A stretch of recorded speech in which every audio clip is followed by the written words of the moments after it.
দিনের শুরুটাই হয়েছিল বৃষ্টি দিয়ে। পুটাই যখন 7টা নাগাদ ঘুম ভেঙে চোখ খুলল, দেখল বাইরে অন্ধকার। সে নিজের মনেই বলে উঠল, এখনো সকাল হয়নি দেখছি।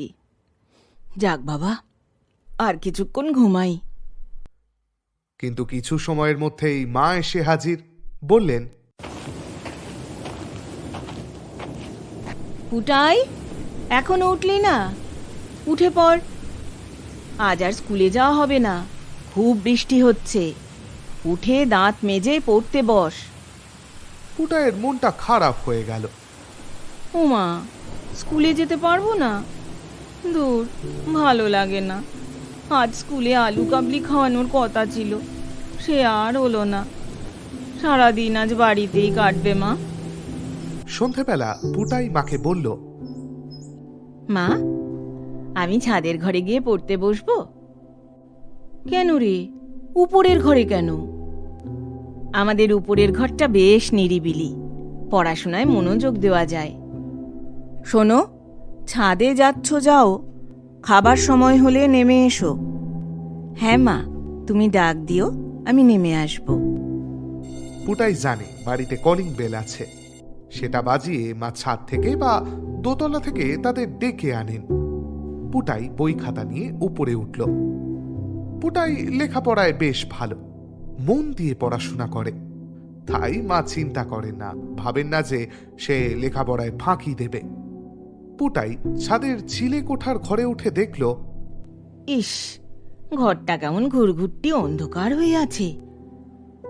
কেমন চুপচাপ হয়ে রয়েছে বাড়িটা। দেখি, সুইচটা টিপে আগে আলোটা জ্বালাই। হ্যাঁ, এই এই হয়েছে। যাক। পুটাইদের বাড়িটা গ্রামের এক প্রান্তে। বাড়ির 3 দিকে বড় বড় মাঠ। মাঝে মাঝে সকাল ও দুপুরের দিকে ওই মাঠগুলোয় গ্রামের খেলার প্রতিযোগিতা হয়ে থাকে। কিন্তু সন্ধ্যের পর থেকে চারিদিক যেন শুনশান হয়ে যায়। পুটাই অঙ্ক বই আর খাতা খুলে বসল, কিন্তু মন বসছে না আজ কিছুতেই। প্রথম অঙ্কটাই 2বার ভুল করলো, উত্তর মিলছে না কিছুতেই। আজ কেমন যেন পড়ায় মন বসছে না। জানা অঙ্কটাই দুবার ভুল করলাম। হঠাৎ লাইট অফ হয়ে গেল। এই যা, লোডশেডিং হয়ে গেল। উফ, কি বিরক্তিকর। দেখি তো, মা সেই দেয়ালের তাকে মোমবাতি আর দেশলাইটা রেখে গেছে কিনা। দেখি, এইখানেই তো থাকে। না, নেই তো। কি বাজে ব্যাপার। এখন কলিং বেলও তো বাজবে না, মাকে চিৎকার করে ডেকেও লাভ নেই। মার যা পায়ে ব্যথা, উঠেও আসতে পারবে না। কেন যে ছাদের ঘরে আসতে গেলাম, এবার অন্ধকারে হাতড়ে হাতড়ে নিচে নামতে হবে। কি আর করে, পুটাই দরজা খুলে বের হতে যাবে, অমনি সশব্দে একটা বাজ পড়ল। পুটাই চমকে উঠে 2 কানে 2 হাত চাপা দিল। মা গো! আবার বিদ্যুৎ চমকালো। সেই আলোয় সে দেখল দরজার সামনে একটা ছায়া মূর্তি, তার মতোই একটা মেয়ে যেন। কে কে কে কে ওখানে? কে? হে কি, হে কি, মেয়েটা হাত বাড়িয়ে আমায় ডাকছে। কি ক্লান্ত লাগছে আমার। তুমি আমায় ডাকছো কেন? হ্যাঁ, ডাকছো কেন? পুটায় শরীরটা অবসন্ন হয়ে এলো। সে ছায়ামূর্তির সঙ্গে সঙ্গে চলল। সেই ছায়ামূর্তি এক অশরীরী হাসি হেসে তাকে বলল, পুটাই, পুটাই, আমায় চিনতে পারছিস? আমি রিমঝিম। পুটাই যেন ঘুমের মধ্যে থেকে বলে উঠল, রিমঝিম? তুই? না না, তুই কি করে এলি? তুই তো আমি আর নেই। হ্যাঁ রে, আমি মরে গিয়েছি পুটাই। জানিস, আমার খেলার কোনো সঙ্গী নেই, তাই তো তোকে আমি নিতে এসেছি। এখন থেকে তুই আর আমি সারাদিন খেলবো।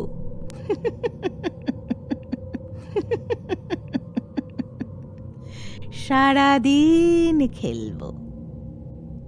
কি বলছিস তুই? আমি কি করে তোর সাথে খেলবো?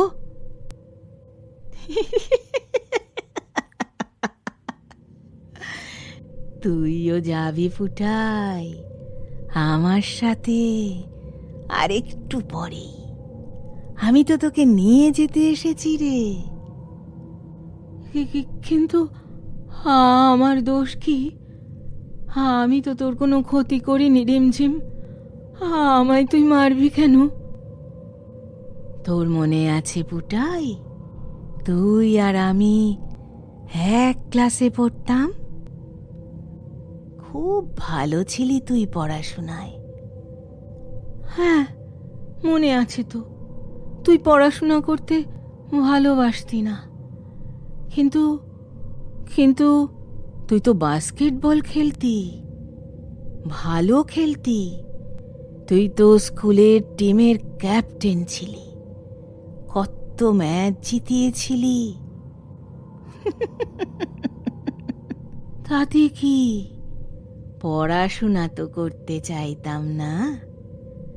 জানিস, আমার বাবা মা মরে যাওয়ার পর আমি মাসি মেশোর কাছে চলে এসেছিলাম। তখন থেকেই আমার বিপদ শুরু হয়েছিল। বিপদ? কিন্তু আমরা তো জানি তুই ছাদ থেকে পড়ে গিয়েছিলি, ছাদেই নাকি খেলা প্র্যাকটিস করছিলি। হ্যাঁ, তাই তো জানবি, ওরা তো সেই রকমই বলেছিল। কিন্তু আসল কথা কি জানিস? সেদিন আমি ছাদে খেলা প্র্যাকটিস করছিলাম, ঠিকই ঠিক। কারণ সেদিন স্কুলে অঙ্কের খাতা দেখিয়েছিল, আমি পাশ করতে পারিনি। আমার মনটা খুব খারাপ ছিল। মন খারাপ করলেই আমি ছাদে চলে যেতাম, আমি খেলতাম। হঠাৎ পিছন ফিরে দেখি মেশো কখন ছাদে উঠে এসেছে, হাতে আমার অঙ্কের খাতা। সঙ্গে সঙ্গে খুব চিৎকার আর বকাবকি শুরু করলো। তারপর সিঁড়িঘর থেকে একটা লাঠি নিয়ে এলো। আমি ভয় পেয়ে পিছিয়ে গেলাম। তখনই পায়ে কিছু একটা বেঁধে গেল, আমি ছিটকে গেলাম আর ছাদের পাঁচিলের সেই ভাঙা অংশটায় পড়লাম। আর কিচ্ছু জানি না। তারপর থেকে আমি ছাদে ছাদেই বেড়াই, কখনো মাসির বাড়ির ছাদে, কখনো আশেপাশের বাড়ির ছাদে। আজ তোদের বাড়ি এলাম, কারণ তোকে আজ আমি নিয়ে যাব। আমার উপর তোর এত রাগ কেন রিমঝিম? কারণ শুনবি, মেশো সেদিন আমায় মারতে মারতে শুধু তোর নাম বলছিল। তুই কত ভালো, কত নম্বর পাস, আরো কত কি কত কি। কিন্তু আমি তো তোর মতো বাস্কেটবল খেলতে পারি না রিমঝিম, টিমের লিডার হয়ে ম্যাচ জেতাতে পারি না। তাতে কি, সব বাবা মাই চায় তাদের ছেলে মেয়েরা লেখাপড়ায় ভালো হোক। ছেলে মেয়েরা কি ভালোবাসে বেশিরভাগ বাবা মা সেটা জানেই না। আমায় ছেড়ে দে রিমঝিম, আমায় ছেড়ে দে। আমার মায়ের যে আমি ছাড়া আর কেউ নেই। তোকে কিন্তু দিদিমণিরা ভালোবাসতেন খুব। জানিস, এবার স্কুল টিম খেলায় হেরে গেছে। আমরা সবাই তোর নাম করে খুব কেঁদেছি। পুটাই, তোকে নিয়ে যেতেই আজকে আমি এসেছিলাম। ভেবে দেখলাম তুই অন্যদের থেকে আলাদা রে। তোর মনে কোনো অহংকার নেই। থাক, আমি তোকে ছেড়ে দিলাম। রিমঝিম, রিমঝিম, তুই কি চাস না তোর মেশোর শাস্তি হোক? না, আমার মাসি মেশো আমার বাবা মার মতো। ওরা এমনিতেই খুব মনোকষ্টে আছেন, পাগল হয়ে বেঁচে আছেন। নতুন কি শাস্তি দেব? হ্যাঁ, না রে।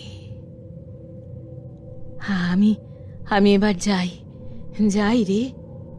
পারলে স্কুলের মাঠে বাস্কেটবলের নেটটা একটু সারিয়ে দিতে বলিস।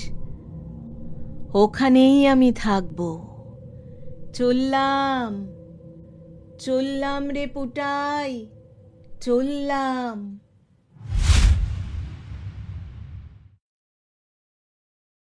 আচমকা বাড়ির আলোগুলো জ্বলে উঠল। পুটাই দেখল সে চিলেকোঠার মেঝেতে শুয়ে আছে, আর মুহুর্মুহু কলিং বেল বেজে চলেছে। মা ডাকছে। জড়ানো গলায় সে বলে উঠল, আসছি মা, আসছি।